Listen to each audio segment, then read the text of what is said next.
Que ha habido, raza? Les saluda su amigo y abogado fiscalista Mario Reina, presentándote otra edición de la Cápsula Fiscal, de este podcast de Inquebrantable, el podcast de defensa fiscal, claro que sí, cómo no.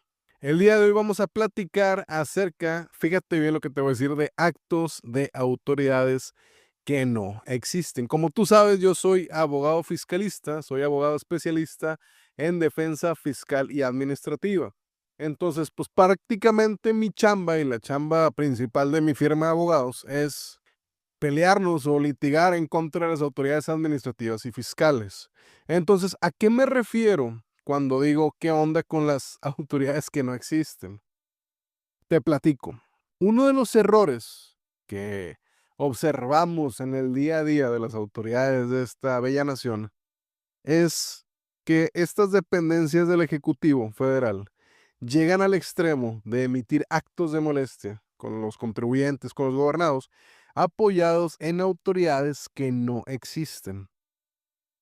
Pero antes de entrar al tema de lleno, ¿de qué me refiero? Te quiero platicar acerca de cómo se crea aquí en México una autoridad administrativa. Comencemos. Algo bien clave que debes de saber, yo creo que desde cuarto de primaria, si no es que antes, es que existen tres poderes. Tenemos el poder ejecutivo, tenemos el poder legislativo y tenemos el poder judicial. El poder ejecutivo ejecuta, que ejecuta las leyes que emite el legislativo. ¿Y quién juzga si están correctamente ejecutadas las leyes? El poder judicial. Entonces, el capítulo tercero del título, del mencionado título, nos habla de las facultades del poder ejecutivo. ¿De qué capítulo y qué título estoy hablando? De la Constitución mexicana, la Constitución política de los Estados Unidos mexicanos. Entonces, una de las facultades, específicamente la del artículo 89, fracción primera de la Constitución, refiere a la posibilidad de que el poder ejecutivo provea en la esfera administrativa a la exacta observancia de las leyes. En otras palabras, el Poder Ejecutivo Federal está autorizado para expedir las previsiones reglamentarias necesarias para la ejecución de las leyes emanadas por el órgano legislativo. Y lo vemos en la redacción del 89 que dice las facultades y obligaciones del presidente son las siguientes. Fracción primera, promulgar y ejecutar las leyes que expida el Congreso de la Unión, proveyendo en la esfera administrativa a su exacta observancia. La Suprema Corte de Justicia de la Nación ha sostenido que esta facultad del Poder Ejecutivo, aunque materialmente es similar a actos legislativos expedidos por el Congreso de la Unión, existe una diferencia clave en las mismas, básicamente por dos razones.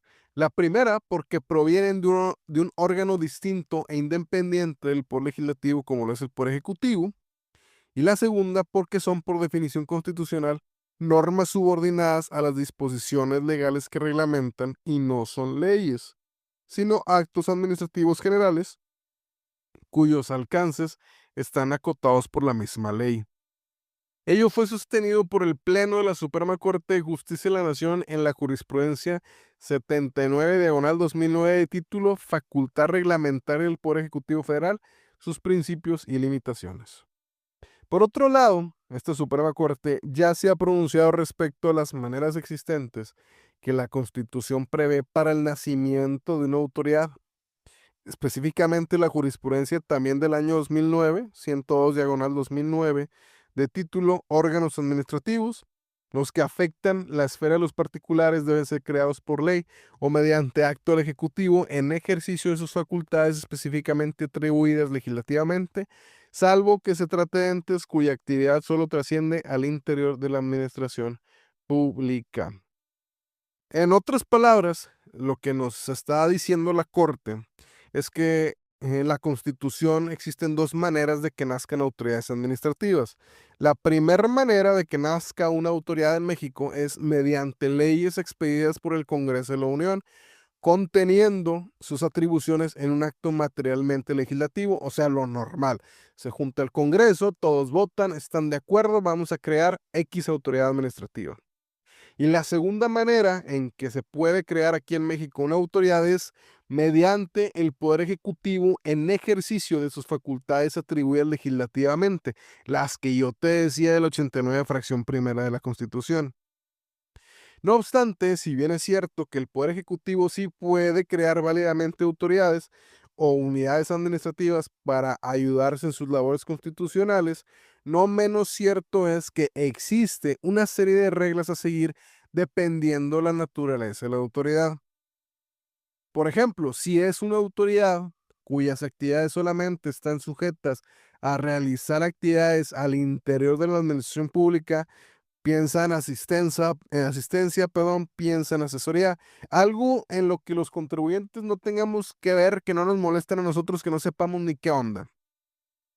Y la segunda es si esta autoridad tiene la intención de poder ejercer funciones hacia nuestra esfera jurídica.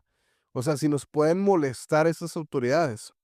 Si es así, si sí nos pueden molestar, se deberán entonces crear mediante leyes, reglamentos o acuerdos.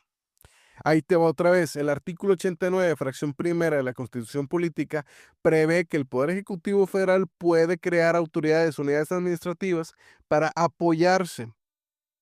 Si estas unidades administrativas están sujetas solamente a realizar actividades al interior de la administración pública, no es necesario crear a la unidad mediante ley o reglamento, pero si estas unidades administrativas están intencionadas a molestarnos a nosotros como gobernados, como ciudadanos, entonces sí deben ser creadas mediante leyes, reglamentos o acuerdos. Obviamente, el sentido de esto es congruente con lo dispuesto por el artículo 16 constitucional que nos habla acerca del derecho fundamental a la seguridad o certeza jurídica. En otras palabras, la condición para que una autoridad creada por el Ejecutivo pueda molestarnos a nosotros deberá forzosamente entonces contener atribuciones y funciones específicas en un reglamento mediante acuerdo o mediante acuerdo con el propósito de que nosotros mexicanos ciudadanos conozcamos con certeza qué pueden o qué no pueden hacer estas autoridades, ya que solamente así podemos defendernos en caso de que se necesite. Ahora, ¿cómo me doy cuenta yo si una autoridad inexistente ejerció actos de molestia?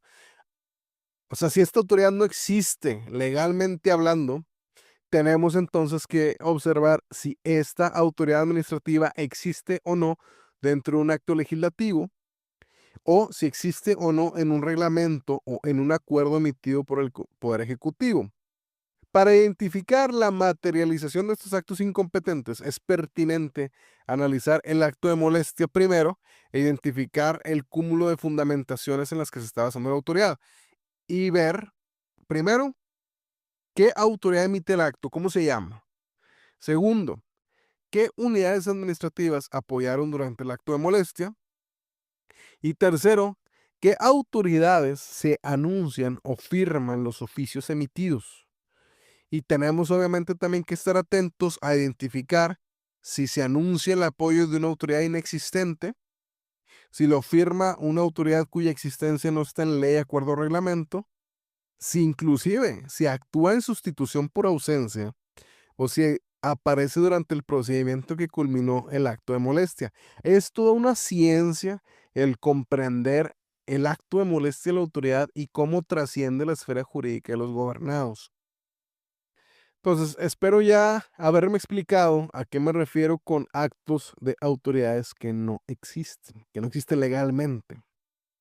Como conclusión, entonces, tenemos que la autoridad administrativa, para poder existir, tiene que encontrarse de acuerdo a la interpretación de los artículos 8 y 17 de la Ley Orgánica de la Administración Pública Federal en relación con los artículos 16 y 89, fracción primera de la Constitución mexicana, que las autoridades del Estado que afectan la esfera de los gobernados deben ser creadas a través de una ley con el objeto de evitar, fíjate bien, la proliferación de entidades creadas caprichosamente por las autoridades administrativas que sí son instituidas legalmente, pues de lo contrario, ello justificaría la generación de verdaderas autoridades de facto, las cuales desde luego y en principio tendrían un origen inconstitucional, por no gozar de un reconocimiento legislativo, además de que estas prácticas materialmente permitirían que la estructura de la administración pública se modificara con relativa facilidad y en ocasión con perjuicios para la seguridad jurídica de los gobernados.